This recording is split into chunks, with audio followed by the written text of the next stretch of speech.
नमस्कार। भारत के भौतिक प्रदेशों को हम लोगों ने विस्तार से अध्ययन कर लिया है और आज से हम लोग भारत के ड्रेनेज सिस्टम को पढ़ेंगे, यानी भारत के अपवाह तंत्र को पढ़ेंगे। भारत में कौन कौन सी प्रमुख नदियां हैं और कौन सी नदी किस दिशा में जाती है, कौन सी नदी अरब सागर में जाती है, कौन सी नदी बंगाल की खाड़ी में जाती है, कौन सी नदी हिमालय पर्वत से निकलती है, उन सब का हम लोग विस्तार से अध्ययन करेंगे। और ये जो भारत की नदियों का आज से हमारा ये स्टार्ट हो रहा है, ये कम से कम 6 से 7 वीडियो चलेंगे लगातार, तो एक भी वीडियो आप लोग मिस मत करिएगा। और बहुत ही इम्पोर्टेंट ये टॉपिक है, नदियों से अक्सर प्रश्न पूछे जाते हैं। ऐसा कोई भी एग्ज़ाम नहीं होगा जिसमें नदियों से प्रश्न ना पूछे जाएं। तो आइए शुरुआत करते हैं। शुरुआत करने से पहले मैं आपको बता दूं कि आप लोग सोच रहे होंगे अपवाह तंत्र क्या है। अपवाह तंत्र को इंग्लिश में ड्रेनेज सिस्टम कहते हैं। अगर हम अपवाह तंत्र की बात करें तो उससे सीधा सीधा तात्पर्य है कि किसी भी क्षेत्र की जल प्रवाह प्रणाली को ही अपवाह तंत्र कहा जाता है। जल प्रवाह प्रणाली यानी वाटर फ्लो सिस्टम, यानी कौन सी नदी का जल कहाँ पर जाता है, इसी को ही अपवाह तंत्र कहते हैं, इसी को ही ड्रेनेज सिस्टम कहते हैं। भारत नदियों का देश है। भारत में छोटी बड़ी कुल मिला के लगभग 4000 से अधिक नदियाँ पाई जाती हैं और ये सब मिलकर एक ड्रेनेज सिस्टम का निर्माण करती हैं, एक अपवाह तंत्र का निर्माण करती हैं। और हर नदियों का अपना अलग अलग अपवाह तंत्र है, अपना अलग अलग ड्रेनेज सिस्टम है। देखिए, भारत में अगर हम नदियों को देखें तो भारत की नदियों को हम मुख्य रूप से 2 भागों में बांट सकते हैं। भारत की नदियों को 2 भागों में बांट सकते हैं। पहली है हिमालय की नदी और दूसरी है प्रायद्वीपीय पठार की नदियाँ। हिमालय की नदियाँ जब हिमालय की उत्पत्ति हुई, यानी हिमालय के आसपास या हिमालय से निकलती है हिमालय की नदियाँ। और प्रायद्वीपीय पठार की नदियों से तात्पर्य है कि प्रायद्वीपीय पठार से निकलने वाली नदियाँ, ठीक है। यानी इनका उद्गम, जो प्रायद्वीपीय पठार की नदियाँ हैं, इनका उद्गम प्रायद्वीपीय पठार से होता है और हिमालय की नदियों का उद्गम हिमालय और उसके आसपास के क्षेत्रों से होता है। पुनः यहाँ पर आप लोग देख रहे होंगे कि हिमालय की नदियों को फिर से 3 भागों में बांटा गया है। पहला है सिंधु नदी तंत्र, दूसरा है ब्रह्मपुत्र नदी तंत्र और तीसरा है गंगा नदी तंत्र। और ये जो हमने डिवीज़न किया है, ये जो हमने इसको डिवाइड किया है, ये पढ़ने की सुविधा हो इसके लिए हमने इसको डिवाइड किया है, जिससे आप लोगों को अच्छे से समझ में आए कि कौन सी हिमालय की नदी है और कौन सा सिस्टम हमको हिमालय के अंतर्गत पढ़ना है और कौन सा सिस्टम हमको प्रायद्वीपीय पठार यानी पेनिनसुलर प्लेटो के अंतर्गत पढ़ना है। ओके। दूसरी तरफ यहाँ प्रायद्वीपीय पठार की नदियों को भी हमने 2 भागों में विभक्त कर दिया है। पहली तो जो अरब सागर में गिरती हैं और दूसरी बंगाल की खाड़ी में गिरने वाली नदियां हैं। तो कुल मिलाकर अगर देखा जाए तो 1 2 3 4 5 सिस्टम हमको पढ़ने हैं। तो लगभग 5 से 6 वीडियो में आपकी भारत की नदियों को मैं कंप्लीट करने वाला हूं और आप लोग एक भी वीडियो मिस मत करिएगा। अगर हम सिंधु नदी तंत्र को आज देखेंगे, सिंधु नदी तंत्र को यहाँ मैंने बनाया भी है, लेकिन उससे पहले मैं भारत की नदियों के बारे में थोड़ा सा आपको छोटा सा ब्रीफ दे देता हूँ सबके बारे में। देखिए, जो हिमालय की नदियाँ हैं, हिमालय की नदियाँ हैं, ये अपेक्षाकृत नई हैं प्रायद्वीपीय पठार की नदियों से। चूँकि मैंने आपको पहले भी बताया है कि प्रायद्वीपीय पठार भारत का सबसे पुराना भूखंड है और जो प्राचीन काल में भारत था वो प्रायद्वीपीय पठार ही था। तो ऑब्वियस सी बात है, जो इसमें नदियाँ भी रही होंगी वो इससे पुरानी होंगी, ठीक है। जो इसमें नदियां रही होंगी वो इससे पुरानी है। तो यानी प्रायद्वीपीय पठार जो है वो उसकी नदियां हिमालय से पुरानी है, हिमालय की नदियां नहीं हैं। हालांकि हिमालय में जो सिंधु है, ब्रह्मपुत्र है और गंगा नदी है, ये हिमालय के उत्थान के पहले भी प्रवाहित होती थी। बस डिफरेंस क्या था, जब हिमालय का उत्थान नहीं हुआ था, हिमालय नहीं बना था, तो तो ये नदियाँ टेथिस सागर में अपना जल गिराती थीं। आपको याद होगा टेथिस सागर के बारे में मैंने बताया था, पहले एक बहुत विशाल सागर था जिसको टेथिस सागर के नाम से जाना जाता था। तो हिमालय की जो नदियां हैं वो हिमालय के उत्थान से पहले भी बहती थीं, सिंधु, ब्रह्मपुत्र और गंगा, और ये अपना जल टेथिस सागर में गिराती थीं। चूँकि ये तीनों नदियां हिमालय के उत्थान से पहले बहती थीं, इसीलिए इन तीनों नदियों को पूर्ववर्ती नदी कहा जाता है। पूर्ववर्ती नदी कहा जाता है, यानी हिमालय के उत्थान से पहले बहने वाली नदियां इनको कहा जाता है। ओके, इतना समझ में आया?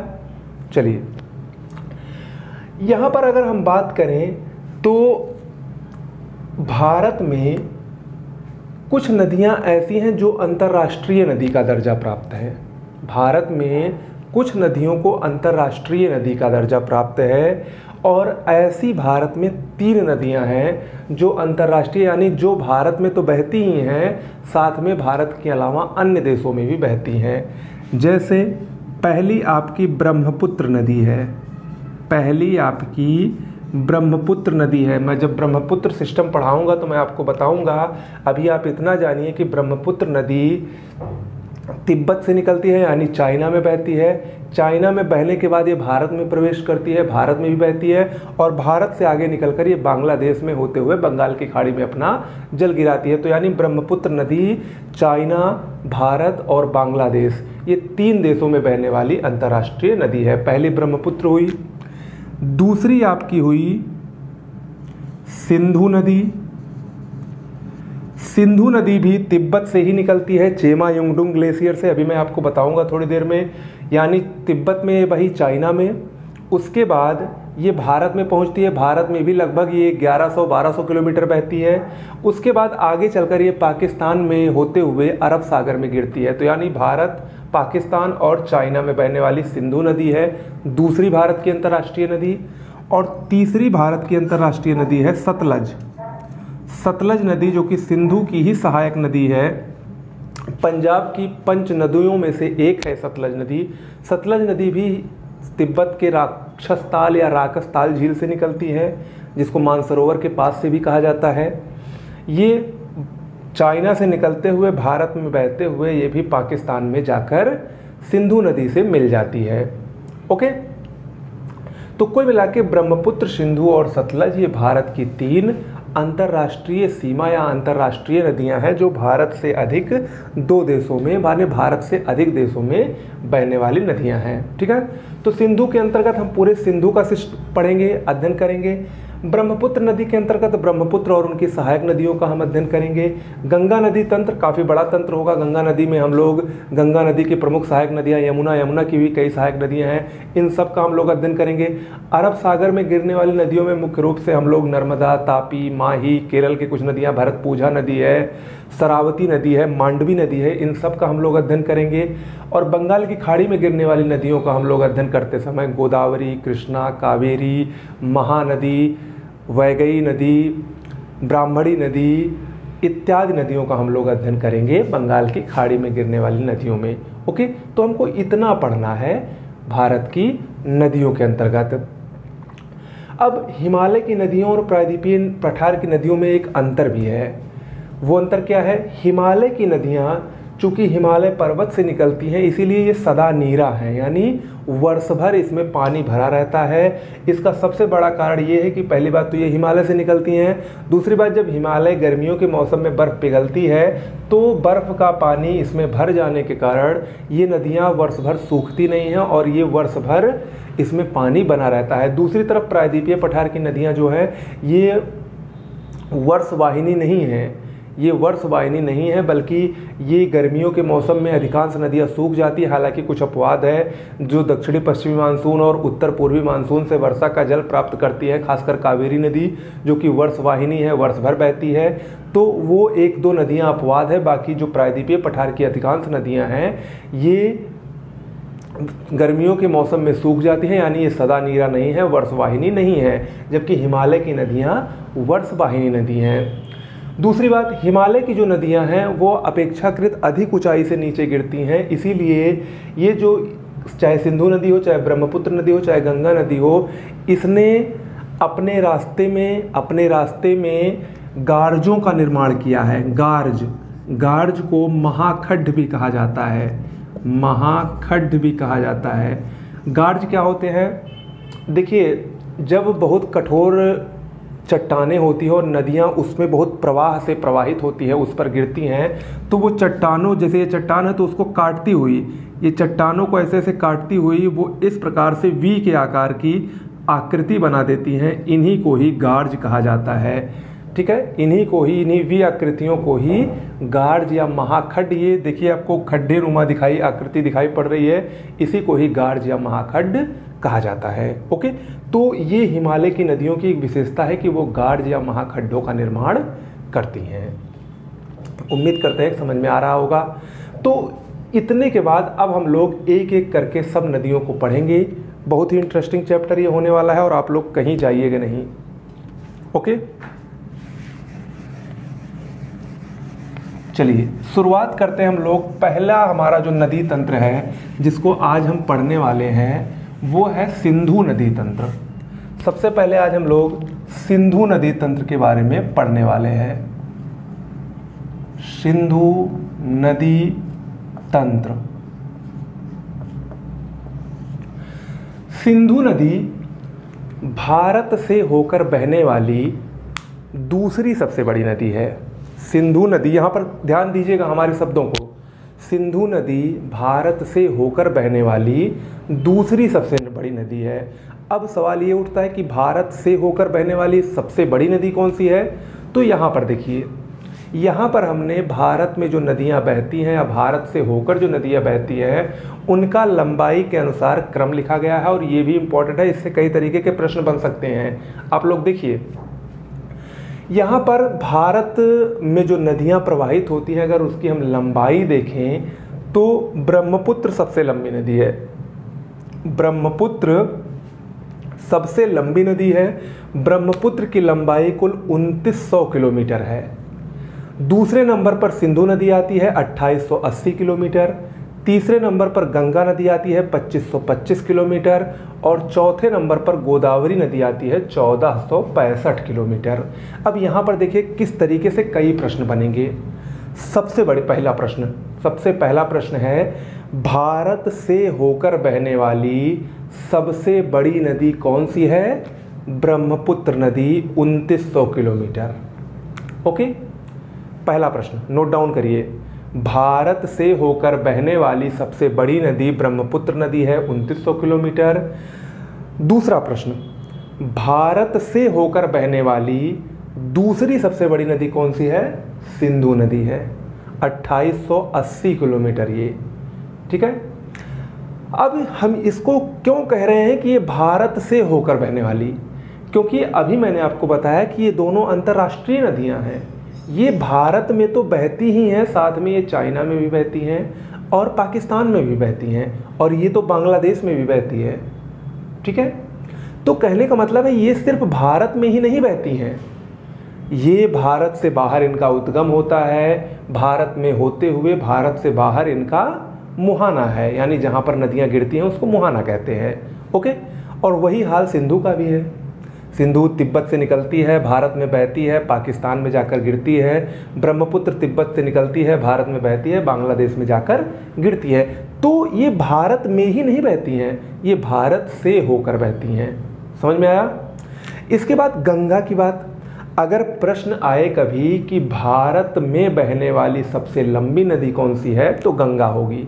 याद रखिएगा, क्योंकि गंगा का उद्गम अगर आप लोगों ने पढ़ा होगा तो गंगोत्री कहाँ है? उत्तराखंड। उत्तराखंड कहाँ है? भारत में ही है। इसका मुहाना कहाँ है? गंगा का मुहाना कहाँ है? गंगा का मुहाना बंगाल की खाड़ी, पश्चिम बंगाल। ओके, तो कहने का मतलब है गंगा भारत में बहने वाली सबसे लंबी नदी है। 2525 किलोमीटर इसका प्रवाह भारत में होता है, जबकि ये तो 2900 है, लेकिन ब्रह्मपुत्र नदी भारत में सिर्फ 700 से 800 किलोमीटर ही बहती है और सिंधु नदी लगभग 1100 किलोमीटर बहती है। ओके, और चौथी जो नदी है वो दक्षिण भारत की सबसे लंबी नदी है। गोदावरी नदी को हम लोग प्रायद्वीपीय भारत के अंतर्गत पढ़ेंगे या दक्षिण भारत के अंतर्गत पढ़ेंगे, तो प्रायद्वीपीय भारत की सबसे लंबी नदी गोदावरी नदी या दक्षिण भारत की सबसे लंबी नदी गोदावरी नदी। तो उम्मीद करते हैं कि इन चारों से आपको समझ में आया होगा जो मैं कहना चाहता हूँ। ठीक है, चलिए अब हम एक एक करके सब नदियों को पढ़ रहे हैं।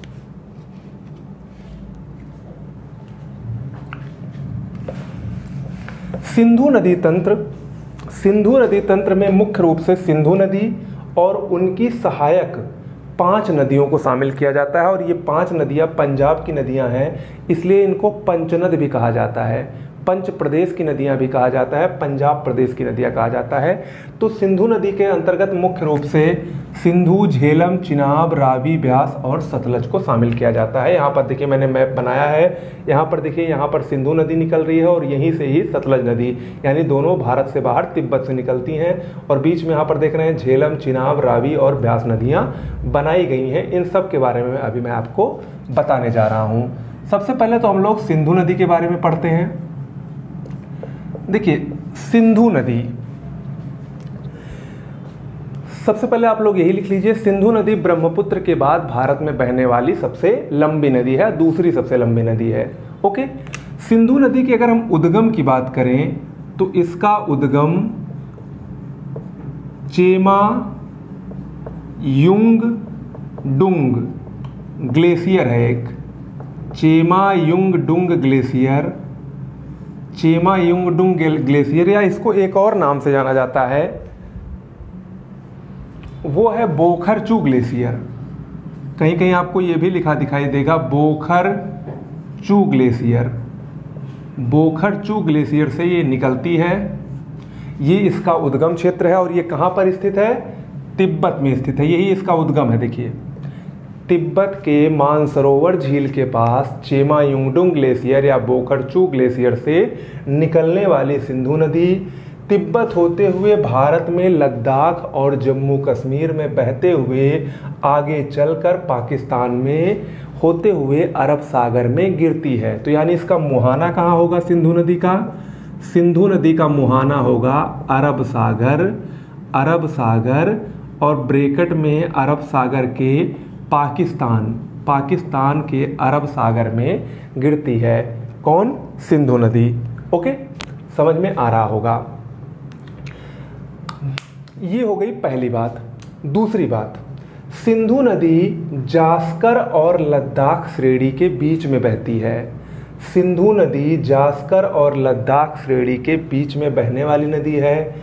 सिंधु नदी के दाएं तट पर लेह बसा है। लेह, लेह याद रखिएगा, लेह लद्दाख वाला लेह, ये सिंधु नदी के तट पर स्थित है, सिंधु के दाएं तट पर स्थित है। मोस्ट इंपॉर्टेंट है, कई बार ये पूछा जा चुका है। सिंधु नदी के दाएं तट पर लेह स्थित है।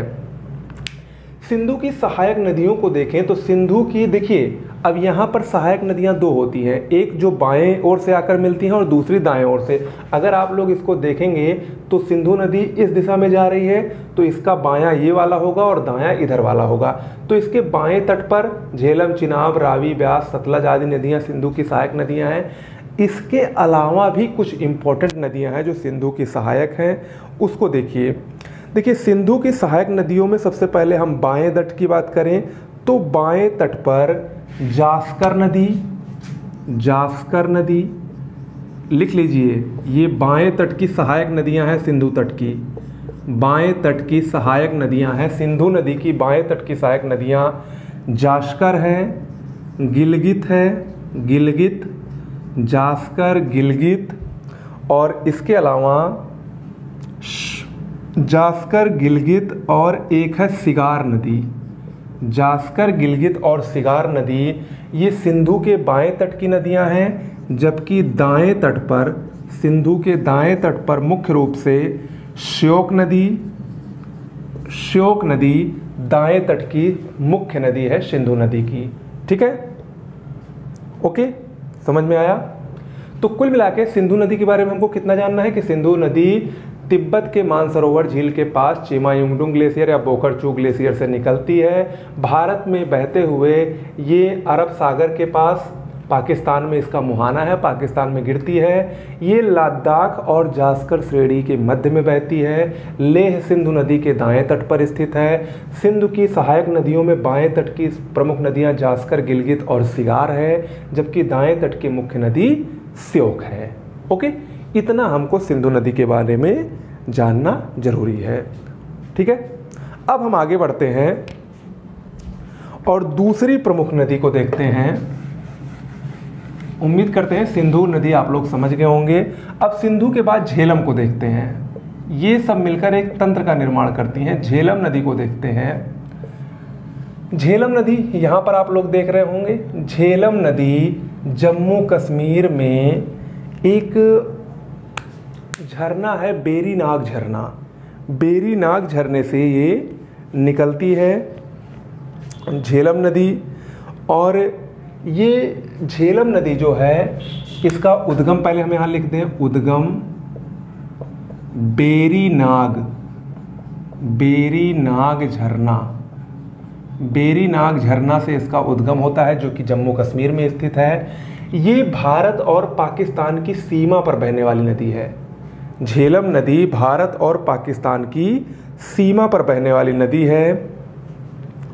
झेलम नदी वुलर झील के पास से होकर बहती है। वुलर झील जो कि भारत की सबसे बड़ी मीठे पानी की झील है, उससे होकर झेलम नदी बहती है। झेलम नदी के तट पर श्रीनगर स्थित है। जम्मू कश्मीर की राजधानी श्रीनगर ये झेलम नदी के तट पर ही स्थित है। ठीक है, झेलम नदी को अनंतनाग जम्मू कश्मीर के अनंतनाग से बारामूला तक, दोनों दो अलग अलग स्थानों के नाम हैं। झेलम नदी को अनंतनाग से बारामूला तक नौका गम में बनाया गया है, यानी वहाँ पर नौकायन गतिविधियाँ होती हैं। इस प्रकार झेलम नदी का निर्माण किया गया है। ओके, और झेलम नदी आगे चलकर चिनाब नदी में मिल जाती है। ठीक है, अब हम आगे आते हैं। दूसरी जो नदी है चिनाब नदी को देखते हैं। देखिए, जो चिनाब नदी है ये हिमाचल प्रदेश से निकलती है, पहली बात। और दूसरी बात आप लोग ये जान लीजिए कि जो चिनाब नदी है ये सिंधु की सबसे बड़ी सहायक नदी है। चिनाब नदी सिंधु नदी की सबसे बड़ी सहायक है। याद रखिएगा, चिनाब अगर अक्सर पूछता है ये कि सिंधु की सबसे बड़ी सहायक कौन है पंच नदियों में, तो चिनाब है। ठीक है, इसका उद्गम बारालाचला दर्रा, हमने बताया था आपको, बारालाचला दर्रा हिमाचल प्रदेश के बारालाचला दर्रे से चिनाब नदी का उद्गम होता है। चिनाब नदी को हिमाचल प्रदेश में चंद्रभागा नाम से जाना जाता है, क्योंकि ये बारालाचला जो दर्रा है इसके दोनों ओर, एक तरफ चंद्र नदी और दूसरी तरफ भागा नदियाँ, ये दोनों नदियाँ अलग अलग होकर निकलती हैं और आगे बढ़कर जब ये मिल जाती हैं तो इनकी संयुक्त धारा को चिनाब नदी के नाम से जाना जाता है। तो यहाँ पर याद रखिएगा कि चिनाब नदी को चंद्रभागा नदी भी कहा जाता है। ओके, समझ में आया? चिनाब नदी को चंद्रभागा नदी भी कहा जाता है। और ये आगे चलकर, यहाँ पर देखिए, ये आगे चलकर चिनाब नदी सिंधु नदी में मिल जाती है। ओके, तो ये सिंधु की सबसे बड़ी सहायक है। इसके बाद आती है अगली नदी, रावी नदी। ये जो पंच नदियां हैं इनमें सबसे छोटी नदी रावी नदी है। रावी नदी हिमाचल प्रदेश से ही निकलती है। इसका उद्गम, रावी नदी का उद्गम हिमाचल प्रदेश के रोहतांग दर्रे से होता है। रोहतांग दर्रे से ही हिमाचल प्रदेश के रावी नदी का उद्गम होता है और ये आगे चलकर चिनाब में मिल जाती है, यानी ये चिनाब की सहायक नदी है रावी। ओके, इतना जानना इसके बारे में आपको जरूरी है। चौथा, व्यास नदी। ये सतलज की सहायक नदी है। व्यास नदी का उद्गम भी रोहतांग दर्रे के समीप एक स्थान है जिसका नाम है व्यास कुंड। रोहतांग दर्रे के समीप व्यास कुंड से निकलती है और ये सतलज नदी से जाके मिल जाती है, यानी जो व्यास नदी है ये सतलज की सहायक नदी है। और इसके बारे में एक इम्पॉर्टेंट फैक्ट और है व्यास नदी के बारे में कि ये जो पांचों नदियां हमने बताई हैं सिंधु की, उनमें व्यास नदी एकमात्र ऐसी नदी है जो पाकिस्तान में नहीं जाती है। बाकी शेष सभी नदियां पाकिस्तान में जाके मिलती हैं, ठीक है, लेकिन व्यास नदी सिर्फ भारत में ही इसका उद्गम होता है और भारत में ही ये सतलज नदी से मिल जाती है, सतलज नदी में ये विलीन हो जाती है व्यास नदी। तो व्यास नदी इन 5 नदियों में एकमात्र ऐसी नदी है जो पाकिस्तान में होकर नहीं जाती है, ये भारत में ही सतलज नदी में विलीन हो जाती है। और दूसरी बात, ये सतलज नदी की सहायक नदी है, ना कि चिनाब या रावी या झेलम की या सिंधु की। ओके, इसके बाद हम लोग आते हैं 5वां जो है वो है सतलज नदी।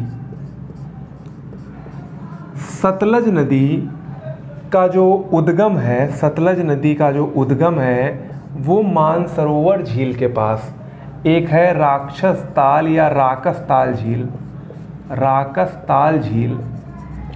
राकस ताल झील से सतलज नदी का उद्गम होता है और ये हिमाचल प्रदेश में रोहतांग दर्रे के समीप ये हिमाचल प्रदेश में प्रवेश करती है। हिमाचल प्रदेश और पंजाब में बहते हुए सतलज नदी ये आगे जाके चिनाब नदी से मिल जाती है, ठीक है। तो सतलज नदी चिनाब की सबसे बड़ी सहायक नदी है। यहाँ पर मैंने अभी आपसे कहा था थोड़ी देर पहले कि आप लोग याद रखिएगा उसको। तो ये चिनाब की सबसे बड़ी सहायक है। अब यहाँ पर मैं आपको कुछ चीज़ें समझा दे रहा हूँ, एक लाइन में आप लोगों को अभी सब समझ में आ जाएगा। सिंधु नदी की सबसे बड़ी सहायक चिनाब नदी और चिनाब नदी की सबसे बड़ी सहायक सतलज नदी। बस इतना आप लोग याद रखिएगा, ठीक है तो सब सिंधु नदी तंत्र के ही अंतर्गत। लेकिन चूंकि यहाँ पर आप लोग देखिए ये चिनाब नदी है, ये इधर से देखिए आ रही है ब्लैक कलर से, और यहाँ पर देखिए सतलज जो रेड कलर की नदी है वो देखिए आकर यहाँ चिनाब से मिल जा रही है, ठीक है। तो चिनाब नदी की सबसे बड़ी सहायक सतलज और सिंधु की सबसे बड़ी सहायक चिनाब नदी है, ठीक है। यहाँ पर चिनाब नदी की धारा सतलज से मिलने के बाद चिनाब नदी के रूप में ही आगे चलकर यहाँ पर देखिए एक डॉट बना है, ये पाकिस्तान का मीठान कोट नामक स्थान है। यहीं पर ये जो 5 नदियाँ हैं उनकी संयुक्त धारा सिंधु से जाकर मिलती है। ये भी अक्सर प्रश्न पूछता है कि जो पंजाब की 5 नदियाँ हैं या जो सिंधु की सहायक 5 नदियाँ हैं उनका जल कहाँ पर जाकर मिलता है सिंधु से, तो वो पाकिस्तान के मीठान कोट में जाकर मिलता है और इसी के आगे ये सिंधु नदी के रूप में बहते हुए अरब सागर में गिर जाती है। ओके, तो इस प्रकार से ये सिंधु नदी तंत्र हुआ और सिंधु की ये सहायक नदियां हुई जिसके बारे में आपको जानना बहुत ही जरूरी था और उम्मीद करते हैं कि आपको समझ में ये आया भी होगा, ठीक है।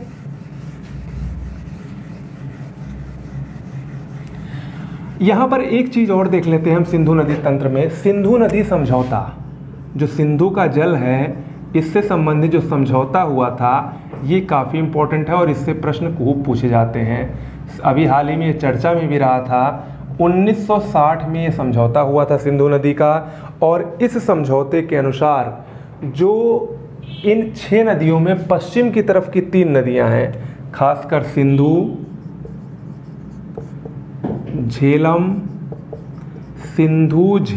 और चिनाब, इनके 80% पानी का इस्तेमाल पाकिस्तान करता है और 20% भारत करेगा। ओके, ये सिंधु समझौते में कहा गया है। जबकि पूर्व की तरफ की 3 नदियां जो बची हैं, सतलज, रावी और व्यास, सतलज, रावी और व्यास का 80% पानी वो भारत इस्तेमाल करेगा और मात्र 20% पाकिस्तान इस्तेमाल करेगा। ये सिंधु नदी समझौते के अंतर्गत योजना बनाई गई थी। ऐसा इसमें कहा गया है कि 1960 में जो सिंधु नदी या सिंधु जल समझौता हुआ था, उसके अनुसार जो पश्चिम की 3 बड़ी नदियां हैं, सिंधु, झेलम और चिनाब, उसके 80% पानी का अधिकार पाकिस्तान के पास है और 20% भारत के पास। जबकि जो पूर्व की तरफ की नदियां हैं, सतलज, रावी और व्यास, सतलज, रावी और व्यास, उनके 80% की उसके 80% पानी का इस्तेमाल भारत कर सकता है और मात्र 20% पाकिस्तान को दिया जाएगा। ये सिंधु नदी जल समझौते में कहा गया है। ओके, तो उम्मीद करते हैं कि आपको आज का वीडियो अच्छा लगा होगा। कोई सुझाव हो या कुछ आपको पूछना हो तो कमेंट बॉक्स में ज़रूर टाइप कीजिए। और हाँ, अगर आप लोग यूपी पीसीएस या आरओ एआरओ की तैयारी कर रहे हों तो उसके लिए पूरी नोट्स हमारे चैनल पर उपलब्ध है, उसको मिस मत करिए, लीजिए, आपको इससे बेहतर तरीके से समझ में आएगा अगर आप नोट्स को लेकर पढ़ते हैं। हालांकि नोट्स पूरी कंप्लीट पैकेज ही है, आपको हिस्ट्री, ज्योग्राफी सब कुछ मिलेगा, लेकिन अगर आपको अलग अलग भी लेना है तो अलग अलग भी मिल सकती है। खासकर आरओ एआरओ यूपी पीसीएस की तैयारी करने वालों के लिए एकदम रामबाण और सफिशिएंट नोट्स है। अगर आपको उस नोट्स को लेना है तो 9451900992 ये व्हाट्सएप या टेलीग्राम का नंबर है, इस पर नोट्स लिखकर मैसेज कर दीजिए। वहाँ पर आपको सैंपल दिखाया जाएगा और सीधी प्रोसेस बताई जाएगी। इस समय काफ़ी डिस्काउंट चल रहा है, होली का सीज़न है, तो आपको सबसे कम पेमेंट पर इससे बेहतर नोट्स शायद ही कहीं आपको मिले। वैसे तो आप बहुत ज़्यादा पैसे खर्च किए होंगे, लेकिन अगर आपको अब तक कोई अच्छा मटेरियल नहीं मिला है तो एक बार मात्र हम पर विश्वास करके देखें, निश्चित रूप से आपको निराश नहीं होना पड़ेगा। तो आज के लिए इतना ही। कैसा लगा ज़रूर बताइएगा। नमस्कार।